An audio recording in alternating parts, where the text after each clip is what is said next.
Mautamasi, bringing you the latest happenings in dancehall and reggae music.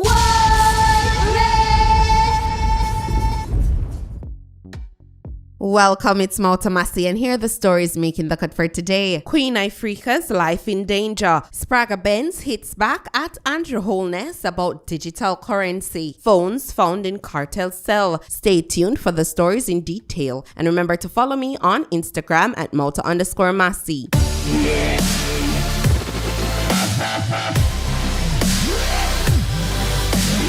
Couple weeks ago, the Prime Minister of Jamaica made a speech about bringing Jamaica into the digital era. Now I know there are some people who are afraid of the digital world, for no other reason than they just don't understand it.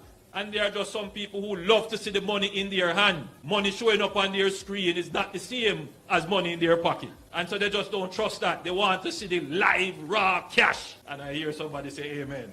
Because I know, I understand the psychology. But believe me, my friends, my constituents, my family members, the world is changing rapidly. There are some countries now that you go and you go in your pocket and you take out cash to pay your bill. And they say, sorry, I'm sorry, sir, we don't take cash here. It's the reality. It's too expensive to deal with cash. So a lot of businesses are converting their systems away from cash. But we have to manage it carefully. Because in some of our rural areas, that's all the people know and understand. So we can't just do it one time. We have to engage the persons who will be affected, particularly our older citizenry. In the coming weeks and days, I'll be making certain announcements regarding the acceleration of Jamaica's intention to become a fully digital society. Here is Mark Golden addressing the Prime Minister's ambition for Jamaica to become a digital society. Check it out. Once again, we see this government creating problems for itself and for the people of Jamaica by making announcements and doing things without the necessary preparation being laid. So we've spent billions of dollars to introduce these new banknotes, and now we're being told that they can't be introduced because the existing ATM machines can't accommodate them and will have to be retrofitted, and that's going to be causing further delay. You know, this is a year later after the famous announcement of it to much fanfare by the Minister of Finance back in March 2022. And now we have the Prime Minister driving fear into people by saying that we're going to go fully digital. And that involves digital currency issued by the central bank and the phasing out of cash and so on. And this is in a society where many people don't have internet access still, and where cash is very much used, especially by less well-off people. And many people don't have bank accounts, many people don't have access to banking services. Now, the truth is that the digital currency is going to be an option that people can use. It cannot be mandatory. There's nothing in the law to make it mandatory at this point in time. But the way it's being sold is as if it's imminent and it's going to replace cash in the near future. And of course, there's no preparation for that. The central bank issued some digital currency a year ago and it's hardly taken off. People are really not using it. The adoption of it by the population has been relatively slow. You know, the Prime Minister needs to calm down and move in a more measured way and take the people along with full understanding that this is not going to imperil them or put them at some kind of disadvantage. Spragga Benz wants to know the downside of this whole digital currency. This is what he posted on his Instagram. Mr. Andrew Holness, you talk about old-fashioned people liking to have hard cash and the pros about a central bank digital currency. Nothing is all good. So now, sir, can you tell the Jamaican people what the negative possibilities are about CBDCs? Us, the plebeians, would like to know the new evil. Then he captioned that, us who buy chicken back at the corner shop whole like to hear the bad possibilities as well as the good you want to convince or bully us about. Mark Golden, please feel free to answer as well. I'm sure many Jamaicans, including myself, would like to know the negatives associated with this digital currency. What are the drawbacks? We would like to know.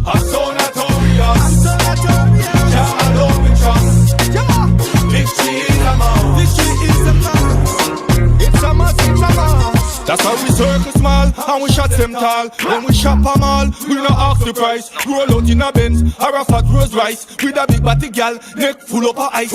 E-Dee is introducing this one to the massive called Victorious, produced by two-time Grammy producer Q Million. Victorious is from his album Elevate. It's out now, by the way, and it features some of the top names like Wayne Wonder, I-Octane, Glenn Washington, and Future Fambo. Be sure to check it out. E-Dee isn't just an artist, he's also an actor. He starred in the movie Out the Gate. Victorious video is clean and highlights aspects of Jamaican culture. Positive lyrics that E-Dee hopes will connect with the audience and motivate them in some shape or form. Click the link below to listen to Victorious and also check out his biopic on Amazon. Visit him on Instagram at Real Dancehall Celebrity. Make him know say I'm out of Massisenio. I have a quick update as it relates to Vybz Kartel accusing the prison system of treating him unfairly and accusing him of having phones in his cell. This is how the Department of Correctional Services responded to that. The Gleaner published this article. It reads, the Department of Correctional Services, DCS, has launched an investigation after 2 cell phones were seized from convicted dancehall artist Vybz Kartel a day apart at the Tower Street Correctional Facility in Kingston. The DCS confirmed that the artist, whose given name is Adidja Palmer, was among 3 inmates who were found in possession of the prohibited items on the block where he is being housed. Massive, feel free to check out my previous video to hear Vybz Kartel's side. But in the meantime, who do you guys believe, Vybz Kartel or the warders? Let me know your thoughts in the comment section below. Queen Ifrica is the topic of discussion for the past couple of weeks. Yes, massive. Lately, she's been in the news because of several things, and I'm going to list them now. First, she said that she and Tony Rebel, they're no longer together. After 23 years together, reggae singers Tony Rebel and Queen Ifrica split over 1 year ago. Who didn't know said them split up? Me never know this.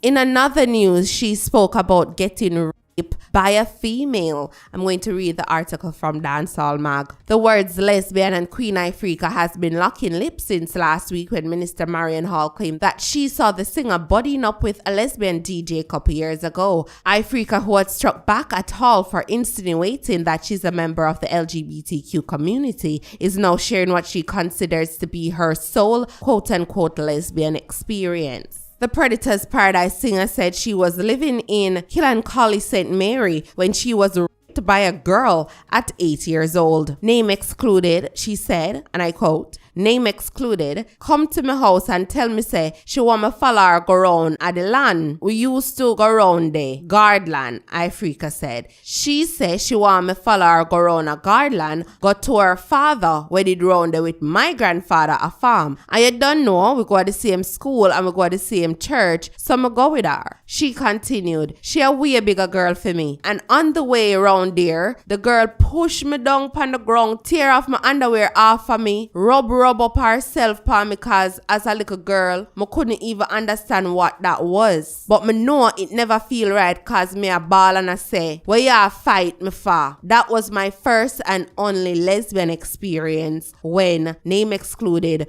me as a little girl. Boy, massive, this is indeed a sad situation. Now that we know of her trauma, we can understand why her songs connect so deeply with the listener, because they're coming from a real place. Pick up yourself, Queen Ifrica. Me know say it take a lot to come and talk about these past experiences. And I hope if she not heal already, she will heal one day. In another news about Queen Ifrica, apparently persons are threatening her life and her kids. Also, she calling out Andre Stevens. Check out this video. Good night, Jamaica people. Original Jamaica people. I'm going to ask you this.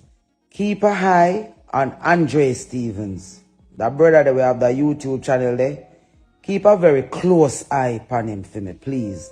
This is how me have to go deal with him I deal with now, because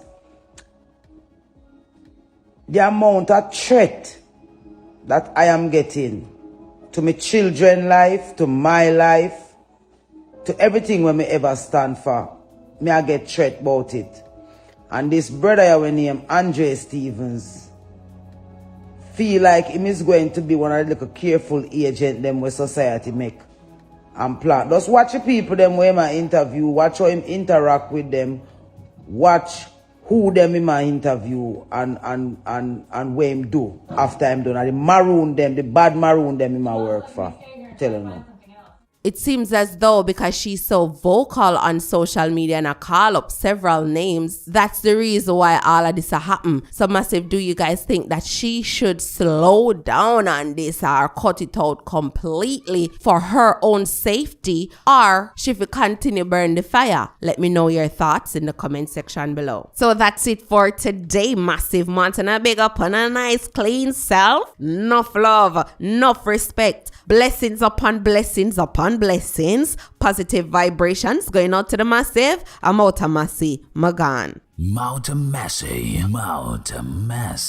Covering the latest in Jamaican music and culture. Like, share, comment and subscribe now.